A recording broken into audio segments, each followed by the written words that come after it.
Hey fellow YouTubers, it's another review from Toymaster83. Today we're going to have a look at Spider-Man. This guy's from the Spider-Man trilogy series. I'm not sure if that's the official name, but I picked him up about a week ago. I'm very impressed with this figure, despite the really shitty packaging. It just looks just really poor, that package. Um, and some flaws in the accessory that came with him. It's like this gargoyle base that you hook onto a bookshelf. I'll get into that in a second. Let's have a look at this figure. I'm very impressed. First off, I picked this guy up for, I think I picked him up for about 12 bucks. He's a 6-inch figure, so he's really tall. Yeah, comparable to those other guys I had, they were, yeah, the 5 inches, and they're just not, yeah, they're too small. So this guy's great. I can put him alongside Hulk and Iron Man. He's nice. Now let's have a look at the articulation quickly. We've got, we'll start from the hand. He's actually got individual moving fingers. So he's got 4 moving fingers. He's got a moving wrist.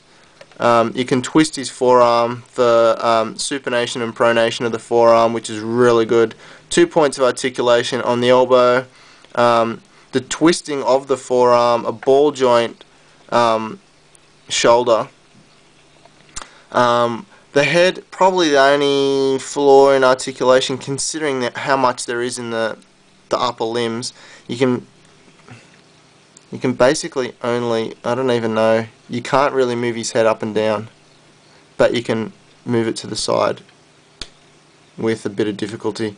Let's have a look at his torso. The upper torso twists. Yep, there we go.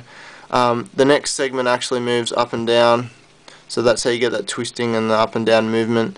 And at the waist, he pivots as well. Ball jointed hips. Again, like the elbows, we've got 2 points of articulation at the knees. We've got movement at the ankle. We've also got pronation, supination of the lower portion of the lower limb, and you can actually move his toes up and down as well. Now, in saying all this, as you can probably see already, he's a very loose figure. So I've found him really difficult to get standing up. So that really sucks. He's just really prone to just flopping over. I've had him like wake me up in the middle of the night, falling off my shelf onto my keyboard, and it scared the shit out of me. So I'm thinking of like posing him and just resting up against the wall. Let's have a look at the detail now. Where you've got the red paint, it's a little bit substandard, only because yeah, you've got that silver webbing over the top. It's okay. It just looks a little bit shiny. I love his head. It looks really close to Tobey Maguire in the movie. I think that costume looks fantastic. And that spider on the back looks great. You're probably thinking, why hasn't he mentioned this yet about the blue? Because it does look good. You guys have probably noticed it.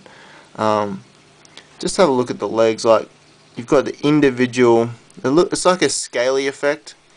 I'm not sure exactly what it was supposed to be. It's just a good effect. They had it in the movie, and it looks awesome. It just shows like major attention to detail. Come on, focus.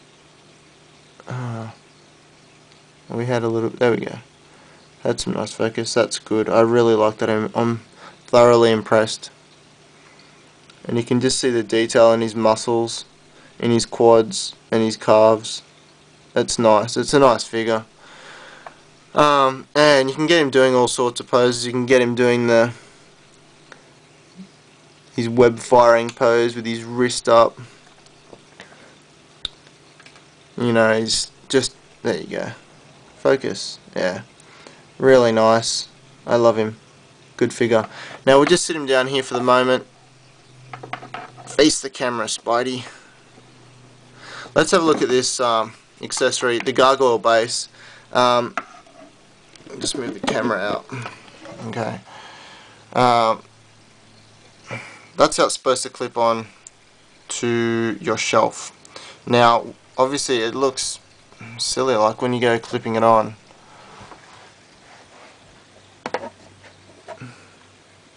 Like you can just see it just looks a little bit funny.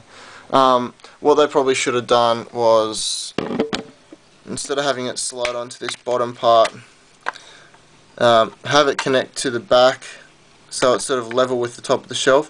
And in saying that too, there's actually a little hole you can see there. If you put a nail or a screw in your wall, you can actually have it. I don't have one done. I haven't done that yet.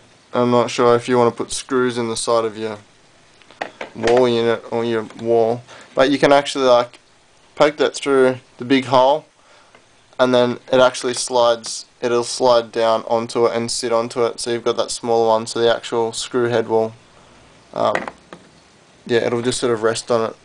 Now the way this actually works is you just sort of pull that out.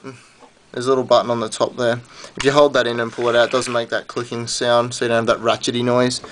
And you just hook Spidey up to it however way you want. On his foot, that'll do. And then you just release the button and he'll just sort of fling up. There's good detail in the gargoyle head. It's nice. I like it. For an accessory, it's really nice, and it's quite a big accessory for this figure. You don't often get accessories this big. Very happy with it. Just aside from, yeah, this little bracket thing, it just wasn't the best. Like, why would they mount it on the bottom? I don't know, it just seems pointless. Like, if you're going to include a bracket, just have it fixed to the back, or don't even include it and just maybe put in a screw and some instructions or something on how to affix that gargoyle to a wall or whatever. Just have a quick look at the packaging. Like I said, it was pretty ordinary. I don't like the font they use for the gargoyle base. It just looks too childish. I know these are aimed at little kids, but just wasn't very happy with it. And that orange sort of building in the background, I don't know, it just was a bad colour scheme. Maybe they could have used some more darker colours. Maybe a darker blue would have looked nicer.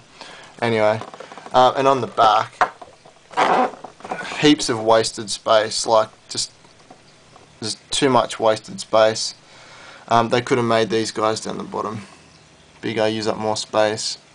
That was probably one of the things that disappointed me the most. Like, I mean, for such a detailed figure with, you know, it was great value for money. They just really lucked out. They could have sold more of them, I think, had they have just done the simple thing and spent a little bit more time and effort in making a better box. Make it stick out, because there's some really nice figures out right now, including Transformers, and all the reissues, the encores that are out, and this just doesn't stand out.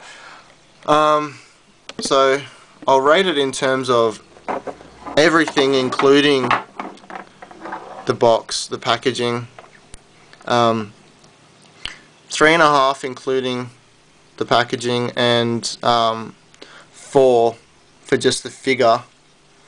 And I'm not giving him any more than 4 web blasts out of 5. Only because he's like, I don't know, this extra articulation and freedom of movement. He's very loose, and that kind of, although in saying that, he's standing up right now. But if you have a look at his foot, you're gonna have a very sore ankle, Spidey. That's gonna be hurting pretty bad. Yeah, so that's my review for Spidey. I better go now. This is running very long, so I hope you enjoyed the review, and I'll talk to you guys soon. Catch you later.